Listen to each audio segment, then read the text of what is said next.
this is DD India and you're watching Express News, a program where we bring for you top 100 news of the day. I'm Tanvi Taneja. Let's begin.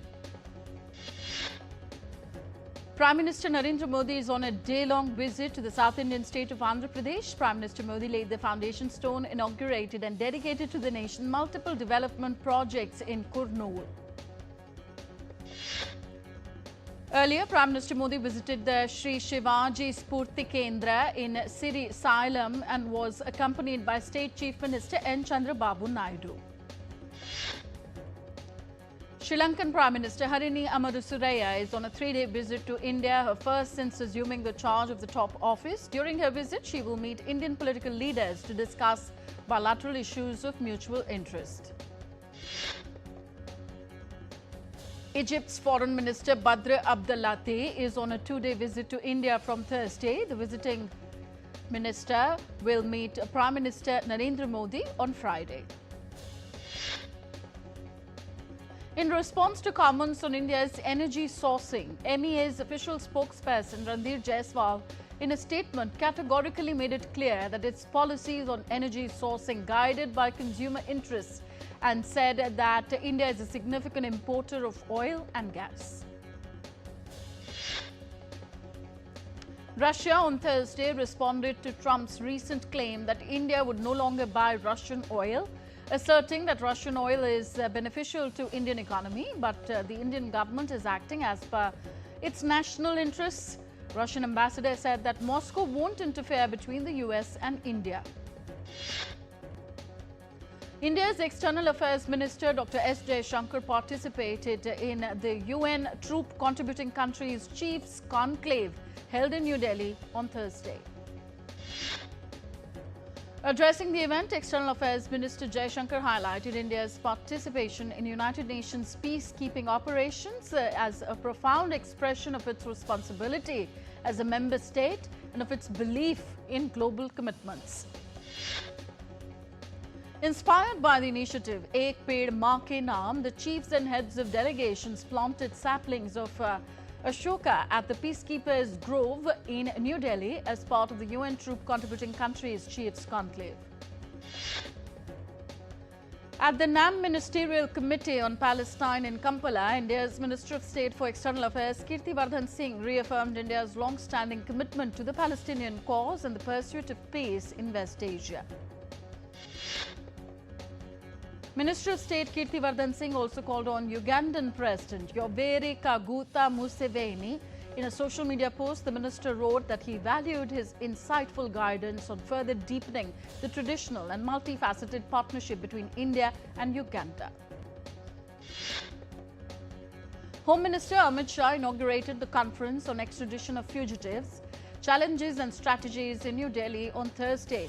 The conference focuses on issues of international police cooperation and devise strategies to locate and bring back fugitives to face criminal justice in India. Addressing the event, Amit Shah said that under the leadership of Prime Minister Narendra Modi, a strong India is moving forward to ensure the rule of law along with secure borders.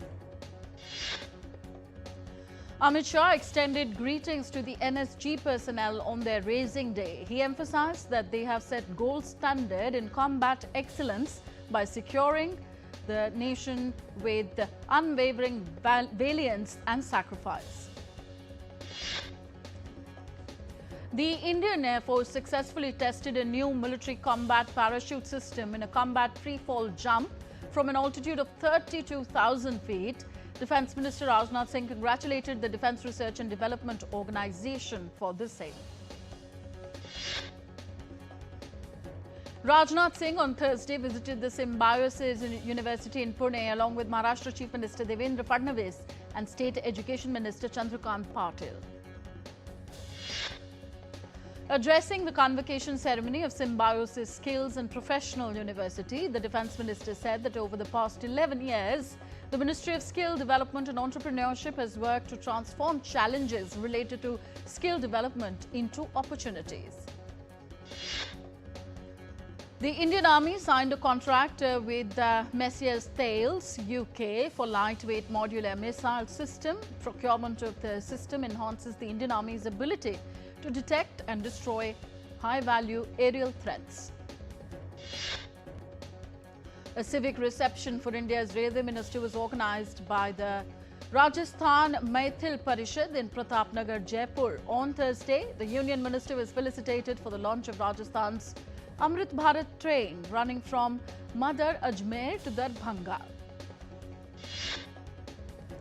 The Central Industrial Security Force CISF conducted a mock anti-terror drill at the Statue of Unity in Kevadia, Gujarat on Thursday.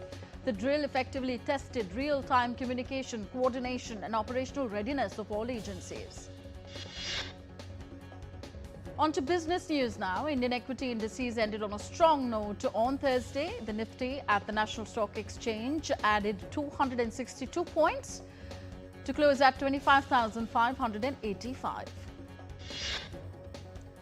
The Sensex at the Bombay Stock Exchange climbed 862 points to close at 83,467. At the Forex market, Indian rupee strengthened 25 paise against at 87 rupees 82 paise against the US dollar on Thursday. Gold futures maturing on December 5th were priced at 128,209 rupees per 10 grams on the multi-commodity exchange.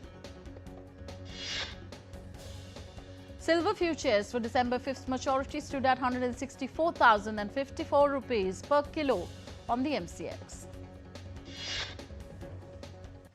India's Employees Provident Fund Organization on Wednesday clarified that members can withdraw 75% of their provident fund amount immediately after leaving a job, while the entire balance can be withdrawn after 1 year of unemployment. This Diwali season, gig worker wages have skyrocketed by 40% as demand for delivery agents, drivers and warehouse staff surges. Companies have also increased incentives by 15 to 20%. On to the global energy market now. Brent crude oil futures were priced at $62.11 US per barrel on Thursday. Taiwan Semiconductor Manufacturing Company TSMC on Thursday reported a 39% increase in third quarter profit from last year, beating estimates and hitting a fresh record as demand for artificial intelligence chips stayed strong. Britain's economy expanded slightly in August after shrinking the previous month, official data showed on Thursday, highlighting the challenges faced by the Labour government ahead of its annual budget. French Prime Minister Sébastien Lecornu on Thursday survived both votes of confidence held in the National Assembly. In West Asia, Israel's Defense Minister Israel Katz has instructed the military to prepare a comprehensive plan to defeat Hamas in Gaza if the conflict is renewed. Israel's National Security Minister Itamar Ben-Gvir has threatened to cut off desperately needed aid supplies to Gaza if Hamas fails to return the remains of soldiers. Seeking to keep the pressure on Hamas, US President Donald Trump indicated allowing Israeli forces to resume fighting in Gaza if Hamas fails to uphold its end of the ceasefire deal. United Nations humanitarian chief Tom Fletcher said that Israel should immediately open crossings into Gaza for humanitarian aid. Donald Trump has said that America is already in a trade war with China, justifying the tariffs as a key tool of national security. US Treasury Secretary Scott Bessent slammed Beijing's curbs on rare earth exports, calling it China versus the world, warning that the US will neither be commanded nor controlled. US President Donald Trump has confirmed that he authorized the CIA to carry out covert operations in Venezuela. Venezuela has fiercely condemned President Donald Trump's authorization of CIA's covert operations in the country, calling it a grave violation of international law. In a statement, Venezuelan Foreign Minister Juan Gil said the Bolivian Republic of Venezuela rejects the war-mongering and extravagant statements of the President of the United States. US President Donald Trump said on Wednesday that FBI employees and military personnel received pay despite the federal government shutdown. A federal judge in California ordered US President Donald Trump's administration to halt mass layoffs of federal workers amid the ongoing government shutdown. Brazilian President Luiz Inácio Lula da Silva said on Wednesday that Brazil and the US will hold negotiation talks on tariffs on Thursday. Madagascar's new military leader, General Michael Randrianrina, announced on Wednesday that he would soon be sworn in as the country's president following a coup that ousted President André Rajoelina. In Bolivia, presidential candidates closed their political campaigns ahead of the runoff vote set to take place on October 19th, with both sides promising to stabilize the economy. A Peruvian judge rejected a bid to prevent former President Dina Boluarte, who Congress abruptly ousted last week, from leaving the country, while state prosecutors investigate her for alleged abuse of office and money laundering. University students, civil groups, transportation workers and political groups hold a national march in the capital to protest crime and corruption despite the recent ouster of former President Dina Boluarte. Several thousand people rallied in southern Tunisia calling for the closure of an old chemicals factory, which locals have blamed for a host of poisonings and health issues. Tunisian government will request again in 2026 an exceptional direct funding from the central bank worth $3.7 billion. The budget bill aims to fill the fiscal deficit given the scarcity of external financing. Uruguay on Wednesday legalized euthanasia, becoming one of the first countries in Latin America and among a dozen worldwide to allow assisted suicide. We're heading for a short break here on Express News. We'll be back in just a bit. Stay tuned to DD India.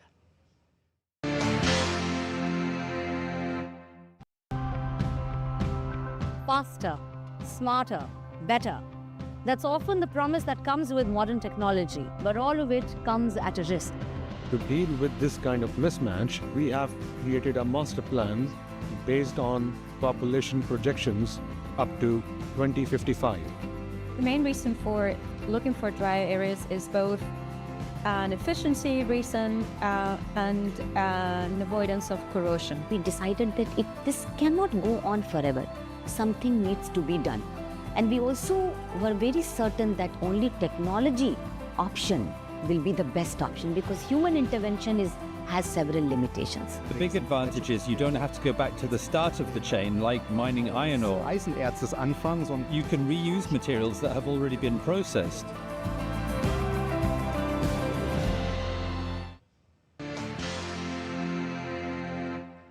Welcome back. You're watching Express News on DD India. I'm Tanvi Taneja. Let's resume. On to the weather front now. Severe floods in Mexico have killed over 60 people and damaged thousands of homes in the town of Huachinango. Families are struggling to recover as the water recedes and the scale of destruction becomes clear. The floods were caused by heavy rains that made the Rio Chiquito overflow. The government has launched rescue and relief operations to help affected families rebuild their lives. In Mexico's Hidalgo state, landslides have cut off roads and triggered a corn shortage, due to which residents struggle as tortilla supplies declined, urging urgent relief support. The World Meteorological Organization reports that atmospheric carbon dioxide has reached its highest ever level, with sharp rise in methane and nitrous oxide. Stressed forests and oceans are absorbing less, increasing global warming and extreme climate risks. The India Meteorological Department has issued an orange alert for Kerala, Tamil Nadu and several other regions of Puducherry. warning of heavy rainfall. Residents are advised to remain cautious and avoid low-lying and flood-prone areas. In Delhi NCR's Noida, roads were sprinkled with water as part of GRAP 1 measures imposed on October 14th to curb rising air pollution. Heavy rains hit Tamil Nadu as northeast monsoon arrives. Coastal and interior districts including Chennai, Tirunelveli and Nilgiris recorded intense showers. Rain is expected until October 21st. In Tamil Nadu, the Pundi and Red Hills reservoirs released precautionary water to prevent flooding. Diverted flows were sent to Cholavaram Lake as levels rise above safe limits. Chennai steps up flood prevention amid heavy rain. Drainage works continue and authorities with the IIT Madras monitor waterlogging and issue early warnings. Clear skies over Darjeeling reveal the majestic snow-capped Mount Kanchenjunga, offering breathtaking views of the Himalayan range to locals and tourists alike. The tawny frogmouth won Australia's 2025 Bird of the Year after placing runners-up 3 times in a row in the biennial BirdLife Australia poll. Veteran Brazilian environmentalist Raoni Metukirtre was awarded the Liberatum Cultural Honour in London. The annual award is presented by the global cultural diplomacy organisation Liberatum for creative, social and humanitarian achievements. American guitarist Eddie Van Halen's iconic red and white striped electric guitar will be showcased in Sotheby's upcoming Grail sale in New York, estimated to sell between $2 to $3 million. The guitar already has a bid of $2 million. A painting by French artist Pierre-Auguste Renoir, unseen by the public since its creation over 100 years ago, is set to go under the hammer in Paris and is expected to fetch at least €1 million. The Frieze London Art Fair has kicked off its 23rd edition, scheduled to run from October 15th to October 19th. The fair features more than 160 galleries from 43 countries, showcasing a diverse collection of contemporary works. Bosnia's Bonovici coal mine continues to use steam locomotives to haul coal wagons on short internal routes, making it one of the last places in Europe where steam power remains a functional part of daily operations rather than a nostalgic relic. Sumo wrestlers from Japan began a 5-day tournament at London's Royal Albert Hall. It marks only the second time the elite 5-day tournament will be held outside Japan. The first was in 1991 at the same venue. The annual Town Crier Championships held in Canberra, Australia, where criers gathered to compete and attempt to beat last year's record of 96 decibels. The Radio City Rockets dance company has kicked into high gear in New York City, rehearsing for the 2025 Christmas Spectacular. The annual holiday tradition returns to Radio City Music Hall next month and runs through January 4th. Aston Martin Aramco's Formula One team unveiled a new car in Houston, Texas, ahead of the United States Grand Prix in Austin on October the 19th. On October 16th, World Food Day celebrates the 80th Food and Agriculture Organization's anniversary with the theme Hand in Hand for Better Foods and a Better Future, urging global action to end hunger and build a nourished, sustainable world. In Tamil Nadu's Coimbatore, a chocolate maker has launched a unique Crackies chocolate this Diwali, featuring edible designs like snakes, chakras and flower pots, attracting buyers in India and overseas. A spectacular laser and light trial show conducted in Ramkipodi in Ayodhya wowed onlookers, creating excitement ahead of the Deepotsav celebrations on 19th of October. Demand for local earthen lamps in Tripura has soared, boosting Diwali preparations. The initiative provides jobs for educated youth with single machines generating notable monthly income. Hyderabad is all set to celebrate the Sadar festival on October 19th, featuring decorated buffaloes paraded through the streets with traditional music and dance. And next, we have news from the entertainment world. American singer Bruce Springsteen surprised fans at the London Film Festival red carpet supporting the biopic Springsteen, Deliver Me From Nowhere, starring Jeremy Allen White, about his struggles during the making of the 1982 album Nebraska. American actress Kate McKinnon has officially joined the cast of Percy Jackson and the Olympians Season 3 as Aphrodite, the Greek goddess of love and beauty. Canadian filmmaker James Cameron's Fire and Water, making the Avatar film's documentary, is set to premiere on November 7th on an OTT platform. It features behind-the-scenes footage and cast interviews exploring the making of Avatar, The Way of Water. Veteran Indian actor Pankaj Dheer, best known for his role in iconic TV series Mahabharat, passed away at the age of 68 after a prolonged battle with cancer.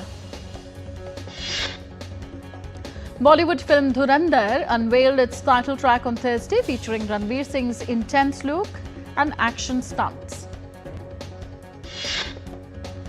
The film Dhurandhar stars Ranveer Singh, Sanjay Dutt, Akshay Khanna and others. It is set to release in theatres on December 5th this year.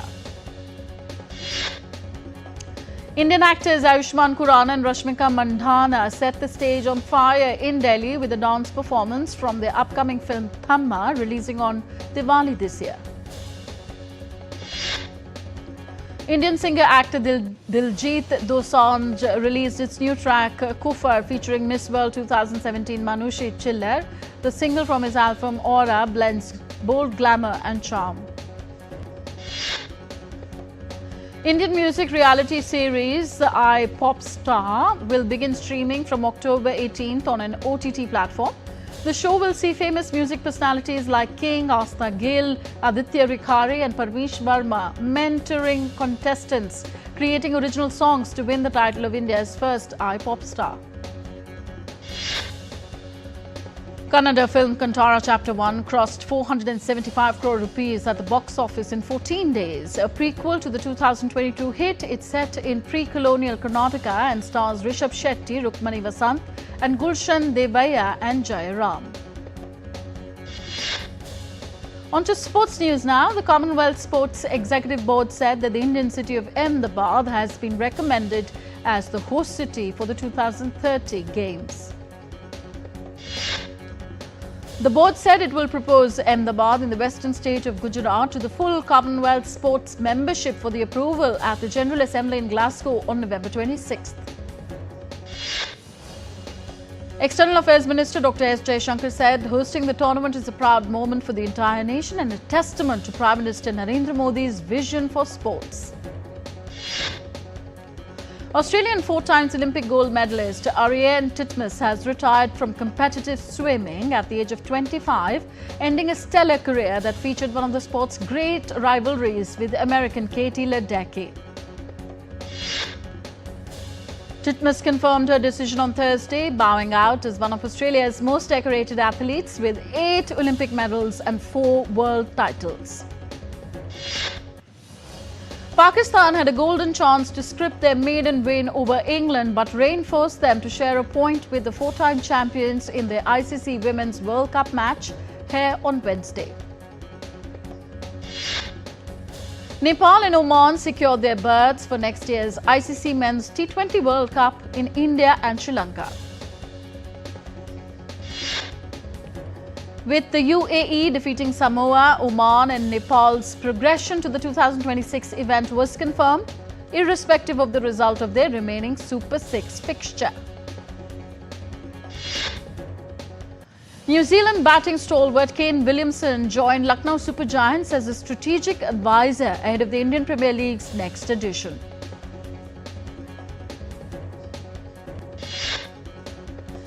Indian shuttlers Satvik Sairaj Rankireddy and Chirag Shetty survived a scare before progressing to the men's doubles second round at the Denmark Open. The Indian junior men's hockey team suffered a 2-4 defeat against Australia in the fourth pool stage match of the ongoing Sultan of Johor Cup 2025 in Johor, Malaysia. China captured both the men's and women's team title at the 28th Asian Table Tennis Championships in Bhubaneswar.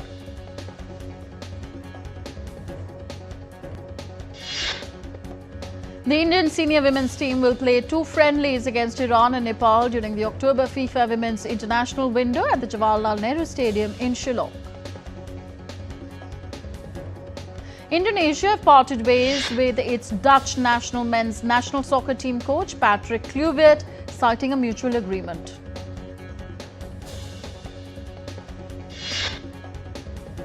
Indian Kabaddi player Rahul Chaudhary backed Khelo Creators League concluded with a spectacular display of cricket creativity and celebration in Jaipur, with Shekhawati strikers lifting the KCL championship on Wednesday.